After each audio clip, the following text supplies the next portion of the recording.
السلام علیکم ورحمۃ اللہ تعالی وبرکاتہ۔ نحمده ونصلي ونسلم على رسوله الكريم اما بعد فاعوذ باللہ من الشیطان الرجیم بسم اللہ الرحمن الرحیم ان اللہ وملائکته یصلون علی النبی یا ایہا الذین آمنوا صلوا علیہ وسلموا تسلیما اللہم صل علی سیدنا ومولانا محمد معدن الجود والکرم وآلہ الکرام وابنہ الکریم وبارک وسلم صلاۃ وسلاما علیک یا رسول اللہ صلی اللہ تعالی علیہ وسلم۔ سورہ بقرہ آیت نمبر 229 کی تفسیر ہے۔ اللہ تبارک و تعالی ارشاد فرماتا ہے الطلاق مرتان فإمساك بمعروف أو تسريح بإحسان ولا يحل لكم أن تأخذوا مما آتيتموهن شيئا إلا أن يخافا ألا يقيما حدود الله فإن خفتم ألا يقيما حدود الله فلا جناح عليهما فيما افتدت به تلك حدود الله فلا تعتدوها ومن يتعد حدود الله فأولئك هم الظالمون۔ طلاق دو بار تک ہے، پھر بھلائی کے ساتھ روک لینا ہے یا اچھے طریقے سے چھوڑ دینا ہے، اور تمہارے لیے جائز نہیں کہ تم نے جو کچھ عورتوں کو دیا ہو اس میں سے کچھ واپس لو، مگر اس صورت میں کہ دونوں کو اندیشہ ہو کہ وہ اللہ کی حدیں قائم نہ رکھ سکیں گے۔ تو اگر تمہیں خوف ہو کہ میاں بیوی اللہ کی حدوں کو قائم نہ کر سکیں گے تو ان پر اس مالی معاوضے میں کچھ گناہ نہیں جو عورت بدلے میں دے کر چھٹکارا حاصل کر لے۔ یہ اللہ کی حدیں ہیں، ان سے آگے نہ بڑھو، اور جو اللہ کی حدوں سے آگے بڑھے تو وہی لوگ ظالم ہیں۔ اب یہاں پہ دیکھیں طلاق کے کچھ احکام بیان کیے جا رہے ہیں۔ طلاق 2 مرتبہ ہے، اور اس کے بعد فدیہ دینے کا بھی تذکرہ ہے۔ فدیہ مطلب مالی معاوضہ، یعنی کچھ مال دے کر طلاق حاصل کرنا۔ اب یہ عورت کی طرف سے ہوگا، اور یہ اس صورت میں ہوگا جب شوہر طلاق دینے کے لیے تیار نہ ہو، تو اس کو مال وغیرہ دے کر طلاق حاصل کی جاتی ہے۔ اس کو شریعت کی اصطلاح میں خلا کہا جاتا ہے۔ اب یہاں فرماتے ہیں کہ یہ آیت کریمہ ایک عورت کے بارے میں نازل ہوئی جس نے سرکار دو عالم صلی اللہ علیہ وسلم کی خدمت میں حاضر ہو کر عرض کیا کہ اس کے شوہر نے کہا ہے کہ وہ اس کو طلاق دیتا رہے گا اور رجوع کرتا رہے گا۔ یہ بات آپ ذہن میں رکھیں کہ طلاق رجعی جس میں عدت کے اندر رجعت ہو سکتی ہے، جب تک عدت باقی ہے رجعت ہو سکتی ہے۔ رجعت کا مطلب کیا ہے کہ بغیر نکاح کے وہ رجوع کر سکتا ہے، یعنی زبان سے بول دیا کہ میں نے تجھے دوبارہ نکاح میں لیا، میں نے رجوع کیا، میں نے رجعت کی، یہ زبان سے بول دیا، اس طرح کے الفاظ بول دیے۔ یا جو ہے کہ کوئی ایسا فعل کیا جو میاں بیوی کے درمیان ہی خاص طور پر ہوتا ہے، جیسے بوسہ لے لیا یا فعل مخصوص کر لیا، ہم بستری کر لی، تو وہ خود بخود رجعت ہو جائے گی۔ طلاق رجعی کے اندر عدت جب تک باقی ہے وہاں تک رجعت ہو سکتی ہے۔ تو یہ ہوتا یہ تھا، یہ جو عورت آئی تھی اس نے اپنے شوہر کے بارے میں شکایت کی کہ اس نے یہ کہا ہے کہ وہ اس کو طلاق دیتا رہے گا اور رجوع کرتا رہے گا، تو اس طریقے سے تو وہ لٹکی رہے گی بیچ میں، نہ کسی اور سے نکاح کر سکتی ہے، نہ یہ اس کے حقوق ادا کرنے کے لیے تیار ہے۔ بار بار اس کو پریشان کرنے کی نیت سے اس کو طلاق دیتا رہے گا اور عدت کے اندر رجوع کرتا رہے گا، اور ہر مرتبہ جب طلاق کی عدت گزرنے کے قریب ہوگی تو وہ رجوع کر لے گا اور پھر طلاق دے دے گا۔ اسی طرح عمر بھر اس کو قید رکھے گا، اس کو آزاد نہیں کرے گا، یعنی پورے طور پر طلاق دے کر اس کو چھوڑے گا نہیں تاکہ وہ دوسرے سے نکاح کر سکے۔ تو اس پر یہ آیت کریمہ نازل ہوئی اور ارشاد فرما دیا گیا کہ طلاق رجعی 2 بار تک ہی ہے، اس کے بعد طلاق دینے پر رجوع کا حق نہیں ہے۔ ایک طلاق دی، دوسری طلاق دی، تو ایک طلاق کے بعد رجوع ہو سکتا ہے، دوسری طلاق کے بعد بھی رجعت ہو سکتی ہے، لیکن تیسری طلاق دے دی تو اب رجعت کی کوئی صورت نہیں، اب رجوع کی کوئی صورت نہیں۔ 3 طلاق ہو جانے کے بعد اب حلالے کے بغیر اس عورت کو اپنے پاس نہیں رکھ سکتا ہے، اور حلالے کی صورت کیا ہے اس کو بھی آگے بیان کریں گے۔ تو آیت کریمہ کا خلاصہ یہ ہے کہ مرد کو طلاق دینے کا اختیار 2 بار تک ہے۔ اگر تیسری طلاق دے دی تو عورت شوہر پر حرام ہو جائے گی، اور جب تک پہلے شوہر کی عدت گزار کر کسی دوسرے شوہر سے نکاح اور ہم بستری کر کے عدت نہ گزار لے تب تک وہ پہلے شوہر پر حلال نہ ہوگی، اسی کو حلالہ کہا جاتا ہے۔ لہٰذا ایک طلاق یا دو طلاق کے بعد رجوع کر کے اچھے طریقے سے رکھ لو، اور یا طلاق دے کر اسے چھوڑ دو تاکہ عورت اپنا کوئی دوسرا انتظام کر سکے۔ اچھے طریقے سے روکنے سے مراد رجوع کر کے روک لینا ہے، اور اچھے طریقے سے چھوڑ دینے سے مراد ہے کہ طلاق دے کر عدت ختم ہونے دے، کہ اس طرح ایک طلاق بھی بائنہ ہو جاتی ہے۔ اور طلاق بائنہ کے بارے میں پہلے بتا چکا ہوں کہ طلاق بائنہ اگر وہ کنایہ کے الفاظ کے ذریعے سے دی گئی یا طلاق بائن بول کر دی ہے، یا یہ کہ طلاق رجعی دی تھی اور اس کی عدت گزر گئی تو وہ طلاق بائن بن جاتی ہے۔ اور طلاق بائن کا مطلب یہ ہوتا ہے کہ اب نیا نکاح کرنا پڑے گا، ایک طلاق ہے یا دو طلاق ہے اور اسی عورت کو رکھنا چاہتا ہے تو اب نکاح جدید کرنا پڑے گا، یعنی نئے مہر کے ساتھ گواہوں کی موجودگی میں جس طریقے سے نکاح ہوتا ہے، یعنی بہت بڑی محفل کرنے کی ضرورت نہیں ہے، صرف دو گواہ بھی ہوں جو شرعی گواہ ہوں، شرعی نصاب کو پہنچتے ہوں، تو وہ ایسے گواہوں کی موجودگی میں ایجاب و قبول کر لیا جائے، مہر کا ذکر کر دیا جائے تو وہ نکاح ہو جائے گا۔ اگر ایک طلاق دی ہے یا دو طلاق دی ہے اور وہ طلاق بائنہ ہے اگر، یا یہ صورت میں کہ طلاق رجعی دی تھی پھر عدت گزر گئی تو وہ خود طلاق بائن ہو جائے گی، ایسی صورت میں نیا نکاح کرنا پڑے گا، وہ نیا نکاح کر لے، اس کے بعد وہ دوبارہ اس کی بیوی بن جائے گی، دونوں آپس میں میاں بیوی کی طرح رہ سکتے ہیں۔ لیکن تین طلاق دے دی تو تین طلاق کے بعد حلالے کے علاوہ کوئی چارہ نہیں۔ اگر ایک طلاق دی ہے یا دو طلاق دی ہے، اب اگرچہ وہ طلاق رجعی ہو یا طلاق بائن ہو، ایک یا دو میں شوہر کے پاس آپشن ہوتا ہے۔ طلاق رجعی میں رجعت کر سکتا ہے جب تک کہ عدت باقی ہے، اور طلاق بائن میں یا عدت گزر جانے کی صورت میں نیا نکاح کر سکتا ہے۔ ایک اور دو طلاق کے اندر یہ اس کو اختیار ہوتا ہے، لیکن تیسری طلاق کے بعد حلالے کے علاوہ کوئی چارہ نہیں ہے۔ شریعت نے طلاق دینے اور نہ دینے کی دونوں صورتوں میں بھلائی اور خیر خواہی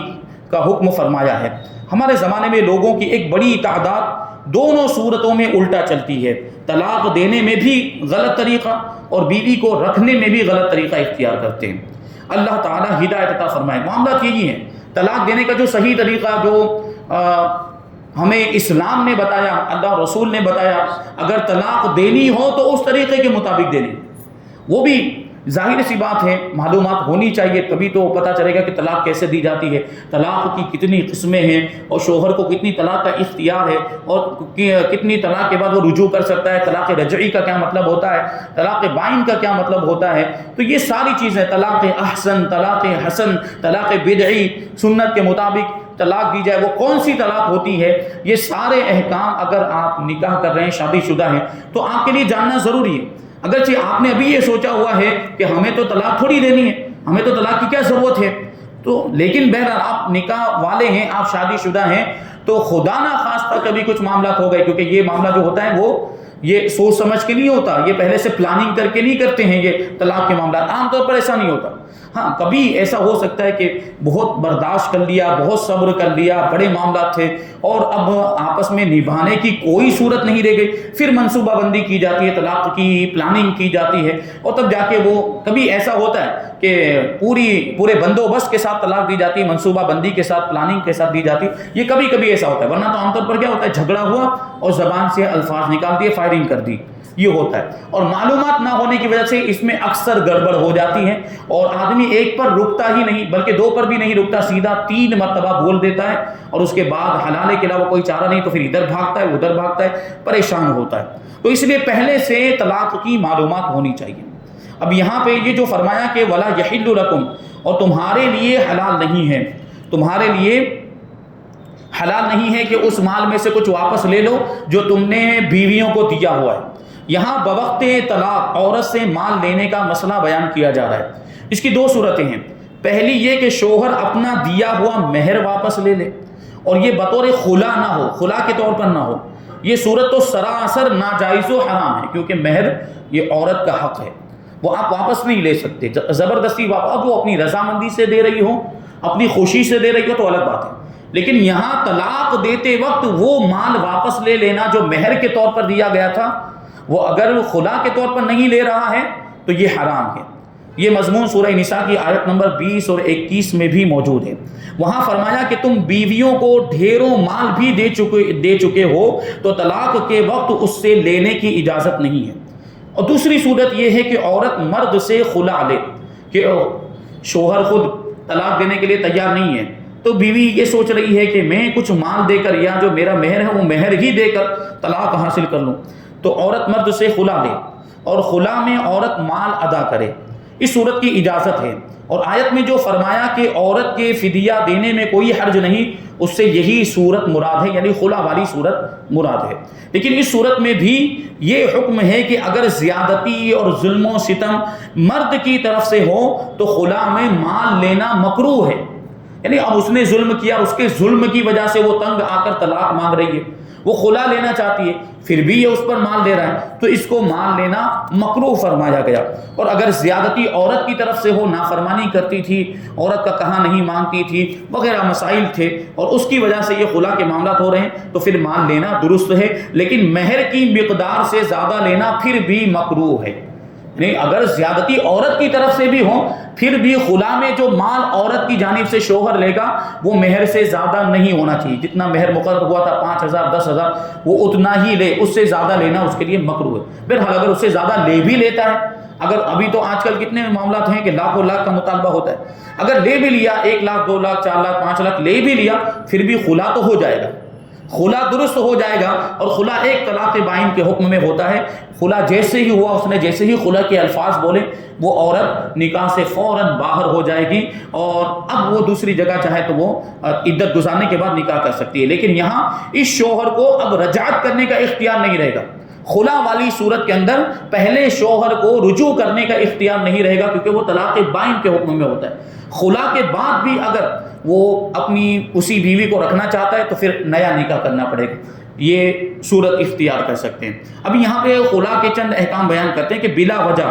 عورت کے لیے طلاق کا مطالبہ کرنا حرام، یعنی شوہر اس کے سارے حقوق ادا کر رہا ہے، جسمانی حقوق، مالی حقوق، رہائش کا بھی انتظام کر دیا، کپڑے لتے کا بھی انتظام کر لیا، ساری ضرورتیں اس کی پوری کر رہا ہے، اور کوئی اس کو پریشانی نہیں ہے، پھر بھی اس کے باوجود وہ طلاق کا مطالبہ کر رہی ہے عورت، تو اس طرح طلاق کا مطالبہ کرنا بلا وجہ یہ حرام ہے عورت کے لیے۔ ایسی عورتیں اور وہ حضرات درجے ذیل 3 حدیثوں سے عبرت حاصل کریں جو عورت کو اس کے شوہر کے خلاف بھڑکاتے ہیں۔ حضرت ثوبان رضی اللہ تعالیٰ عنہ سے روایت ہے، حضور اقدس صلی اللہ علیہ وسلم نے ارشاد فرمایا، جو عورت اپنے شوہر سے بلا وجہ طلاق کا مطالبہ کرے تو اس پر جنت کی خوشبو حرام ہے۔ حضرت ابو ہریرہ رضی اللہ تعالیٰ عنہ سے روایت ہے، حضور پر نور صلی اللہ علیہ وسلم نے ارشاد فرمایا کہ وہ شخص ہم میں سے نہیں جو کسی عورت کو اس کے شوہر کے خلاف بھڑکائے۔ ہمارے یہاں پہ بھی آج کل اس طرح کے بڑے معاملات ہوتے ہیں، عام طور پر وہ عورت کی سہیلیاں اس کو اکساتی ہیں، برانگیختہ کرتی ہیں اور شوہر کے خلاف بھڑکاتی کہ تیری شادی تو بڑی غلط جگہ پر ہو گئی، یہ شوہر تیرے لائق نہیں ہے، جس کے ساتھ تیرا نکاح ہو گیا، یہ تم لوگوں کی جوڑی جمتی نہیں ہے، اس طرح کے معاملات جمنا وغیرہ۔ اب یہ شادی ہو چکی ہے، اس کے بعد بھڑکانے کا کیا مطلب؟ تو اتنی خیر خواہ ہے، تو اتنی ہمدرد ہے، تو پہلے جا کے بتانا چاہیے تھا جب رشتہ لگ رہا تھا، جب شادی طے ہو رہی تھی تب جا کے تجھے اپنی خیر خواہی کا مظاہرہ کرنا چاہیے تھا کہ یہاں شادی مت کرو، یہاں نکاح مت کرو، یہ تمہارے لائق نہیں ہے، تمہاری جوڑی نہیں جمے گی وغیرہ، پہلے سے بات ہونی چاہیے۔ اب نکاح ہو گیا تو اس کو توڑنے کے لیے اس طرح کی باتیں کرنا، کسی کے گھر کو برباد کرنے کے لیے اس طرح کی بات کرنا، تو اس کے بارے میں فرمایا گیا کہ وہ ہم میں سے نہیں ہے جو کسی عورت کو اس کے شوہر کے خلاف بھڑکائے۔ ہم میں سے نہیں کا کیا مطلب ہوا؟ یہ بڑی سخت وعید ہے۔ اللہ کے رسول صلی اللہ علیہ وسلم نے جو یہ ارشاد فرمایا، ان لوگوں کو اس سے عبرت حاصل کرنی چاہیے جو لوگ ایسا کام کرتے ہیں۔ ہم میں سے نہیں کا مطلب یہ کہ اس سے ہمارا کوئی تعلق نہیں۔ ابھی سوچیں، آپ کے نبی پاک صلی اللہ علیہ وسلم سے اگر کسی مسلمان کا تعلق ختم ہو جائے تو وہ کہاں جائے گا؟ حضور پاک صلی اللہ علیہ وسلم ہی تو ہمارا آخری سہارا، سب سے بڑا سہارا، اور حضور پاک صلی اللہ علیہ وسلم کی شفاعت ہی تو ہمارے لیے نجات کا ذریعہ ہے۔ اب حضور سے بھی ہمارا تعلق ختم ہو جائے تو پھر ہماری نجات کا کیا سامان بنے گا؟ تو وہ لوگ اس سے ضرور عبرت حاصل کرنے، اگر مسلمان ہیں، کلمہ پڑھتے ہیں، اللہ اور رسول کو مانتے ہیں، تو ایسا کام ہرگز نہ کرے کہ کسی عورت کو اس کے شوہر کے خلاف بھڑکائے۔ بلکہ ہونا تو کیا چاہیے کہ اگر جھگڑا ہو گیا، اگر ناچاقی ہو گئی، آپس میں کوئی اختلاف یا کوئی ناراضگی ہو گئی، تو اس ناراضگی اور اختلاف کو دور کرنے کی کوشش کرنی چاہیے۔ میاں بیوی کے درمیان اگر کوئی جھگڑا ہو گیا تو اس جھگڑے کو حل کرنے کی کوشش کرنی چاہیے اور آپس میں ان کے صلح کرانے کی کوشش کرنی چاہیے، تاکہ پھر سے وہ اچھی طریقے سے آپس میں رہ کر خوشی کے ساتھ خوشحال زندگی گزارے، خوشگوار زندگی گزارے۔ یہ کوشش اگر کی جائے تو اس کا بڑا ثواب ہے۔ دو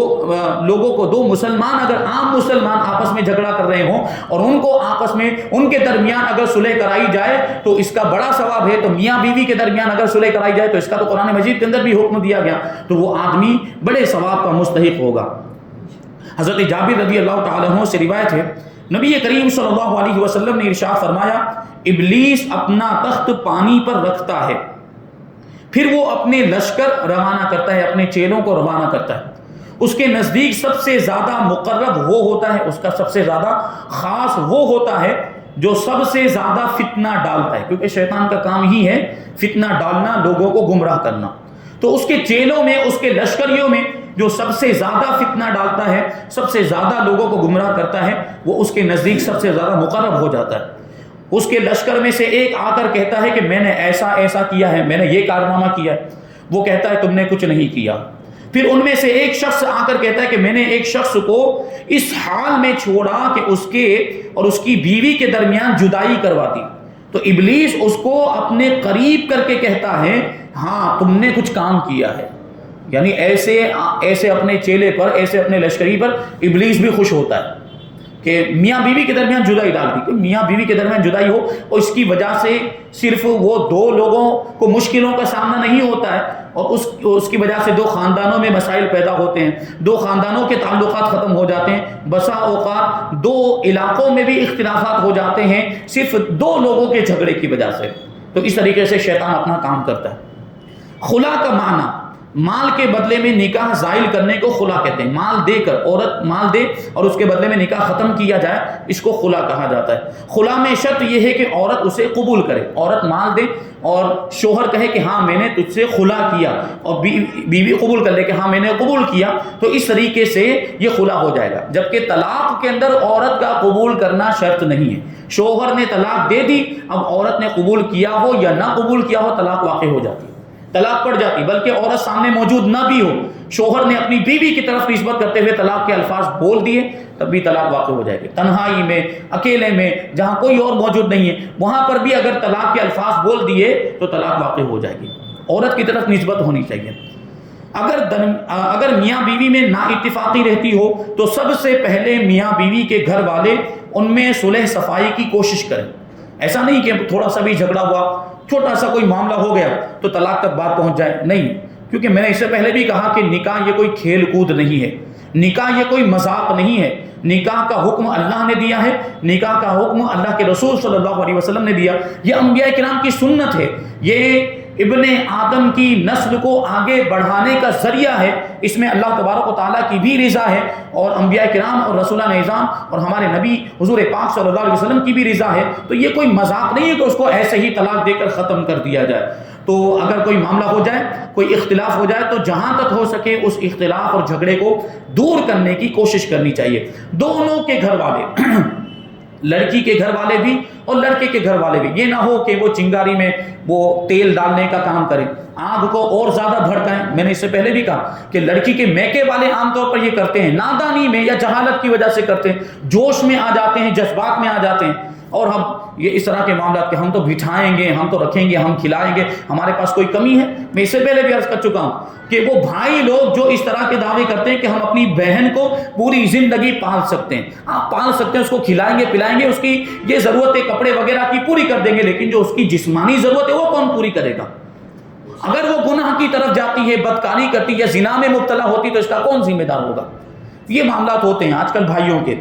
تو جیسا کہ سورہ نساء آیت نمبر 35 میں ہے کہ مرد و عورت دونوں کی طرف سے پنچ مقرر کیا جائے، ایک فیصل مقرر کیا جائے جو ان کے درمیان صلح صفائی کروا دے، یعنی ایک فیصل ایک آدمی لڑکی کی طرف سے آئے اور ایک فیصل ایک آدمی لڑکے کی طرف سے آئے، دونوں بیٹھے آپس میں جو سارے معاملات ہیں اس پر ڈسکس کریں، اس پر بحث کریں اور اس کو حل کیسے کیا جائے اس کی وہ کوشش کرے، اور اس طرح دونوں کے درمیان وہ صلح کرا دے۔ لیکن اگر اس کے باوجود آپس میں نہ بنے، یعنی صلح کرا دی، ایک بار مل گئے پھر جھگڑا ہو گیا، پھر کرائی پھر جھگڑا، وہ تو ان کے درمیان میں اس طرح کے جھگڑے ہوتے ہی رہتے ہیں، یعنی معاملہ بالکل آخری مرحلے میں آخری اسٹیج میں پہنچ گیا، اور یہ اندیشہ ہو کہ احکام شرعیہ کی پابندی نہ کر سکیں گے تو خلا لینے میں اب کوئی مذائقہ نہیں ہے، اور جب خلا کر لیں تو طلاق بائن واقع ہو جائے گی، اور جو مال طے کیا ہو عورت پر اس کی ادائیگی لازم ہو جاتی ہے۔ خلے کی آیت حضرت جمیلہ بنت عبداللہ رضی اللہ تعالی عنہما کے بارے میں نازل ہوئی۔ انہوں نے اپنے شوہر حضرت ثابت بن قیس رضی اللہ تعالی عنہ کی شکایت حضور اقدس صلی اللہ علیہ وسلم کی بارگاہ میں کی، اور کسی طرح ان کے پاس رہنے پر راضی نہ ہوئی، تب حضرت ثابت رضی اللہ تعالی عنہ نے کہا کہ میں نے ان کو ایک باغ دیا ہے، اگر یہ میرے پاس رہنا گوارا نہیں کرتی اور مجھ سے علیحدگی چاہتی ہیں تو وہ باغ مجھے واپس کریں، میں ان کو آزاد کر دوں گا۔ گویا کہ وہ باغ انہوں نے مہر کے طور پر دیا ہوگا، تو انہوں نے اس کی باغ کا مطالبہ کیا کہ وہ باغ مجھے دے دیں تو میں ان کو آزاد کر دوں گا، میں اس کو طلاق دے دوں گا۔ حضرت جمیلہ رضی اللہ تعالی عنہا نے اس بات کو منظور کر لیا، چنانچہ حضرت ثابت رضی اللہ تعالی عنہ نے باغ لے لیا اور انہیں طلاق دے دی، اس طرح یہ خلا ہو گیا۔ یہاں پہ آیت نمبر 229 کی تفسیر مکمل ہوئی۔ اب انشاءاللہ آیت نمبر 230 اور 231 کی تفسیر ہم آئندہ درس میں شامل کریں گے۔ اللہ تبارک و تعالیٰ کی بارگاہ میں دعا ہے کہ جو کچھ بھی بیان ہوا اس پر ہم سب کو عمل کرنے کی توفیق عطا فرمائے، اور نور قرآن سے ہم سب کے دلوں کو روشن اور منور فرمائے۔ وما علینا الا البلاغ۔